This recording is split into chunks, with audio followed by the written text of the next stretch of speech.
are moments in history where silence says more than words ever could.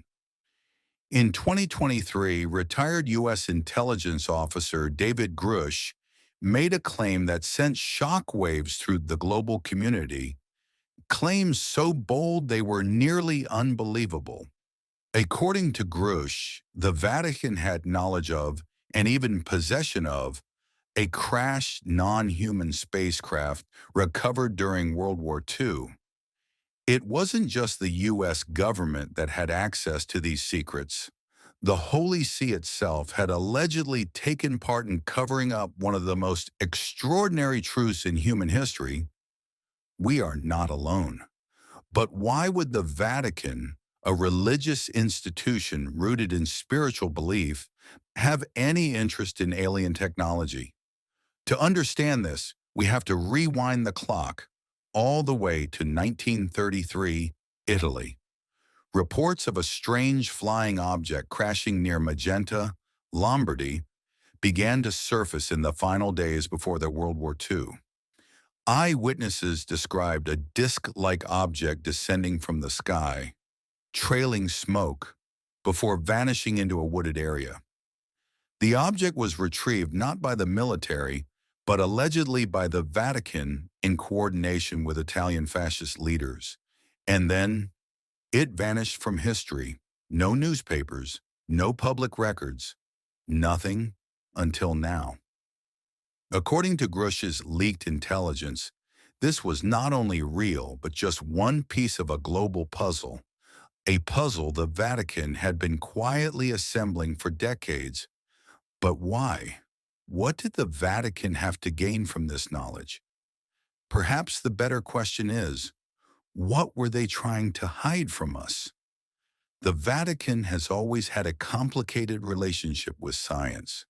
While once it silenced astronomers like Galileo, today it operates one of the most advanced astronomical observatories in the world, the Vatican Advanced Technology Telescope, VATT, perched high on Mount Graham in Arizona. And it's not just a passive installation. The church is actively searching the skies. But why? For decades, whispers have circled among conspiracy theorists and truth seekers. Many believe that the Vatican isn't simply scanning the stars to understand God's creation, but to monitor something they already know is there. Some former Vatican employees, nameless, faceless sources, have spoken of classified theological documents locked in the Vatican secret archives. These texts reportedly discuss interactions with non-human entities that predate even Christ. Some documents allegedly claim that certain angels or messengers referenced in the Bible were extraterrestrial beings, interpreted through the lens of ancient theology. It sounds like fiction. And yet, the Vatican has made surprisingly public comments about the existence of alien life.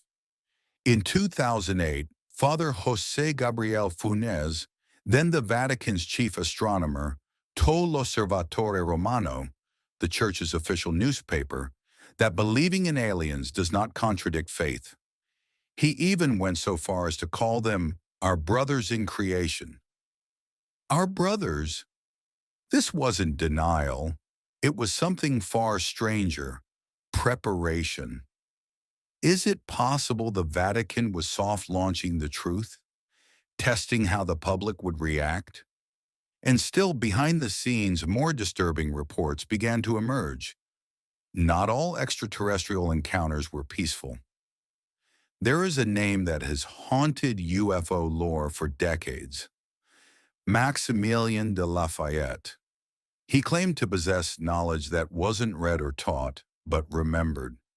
He spoke in great detail about ancient alien visitations, dimensional entities, and the role of secret world governments, including the Vatican, in maintaining a veil over our cosmic origins. Many dismissed Lafayette as a charlatan, but others listened. In his writings, Lafayette accused the Vatican of holding ancient relics not from Earth, stored in a vault beneath St. Peter's Basilica. These objects, he claimed, could manipulate time, warp gravity, and even speak telepathically. Most chilling was the belief that these artifacts could interact with the human soul, suggesting our spiritual essence might not be confined to Earth after all. And he wasn't the only one. In 1995, an American engineer named Philip Schneider came forward with claims that echoed the same themes: underground facilities, alien beings, and a massive cover-up. Schneider even alleged that the Vatican was part of a global syndicate managing extraterrestrial contact. Weeks after making his claims public, he was found dead, officially suicide. But to many, it was a warning. So here we are, two separate men, two different continents, both telling similar stories, and both silenced. Coincidence? The Vatican, of course, denies any involvement in extraterrestrial affairs, but their silence grows louder with each new revelation. Leaked military footage, whistleblower interviews, and declassified documents have painted a picture of a church more involved in space than salvation.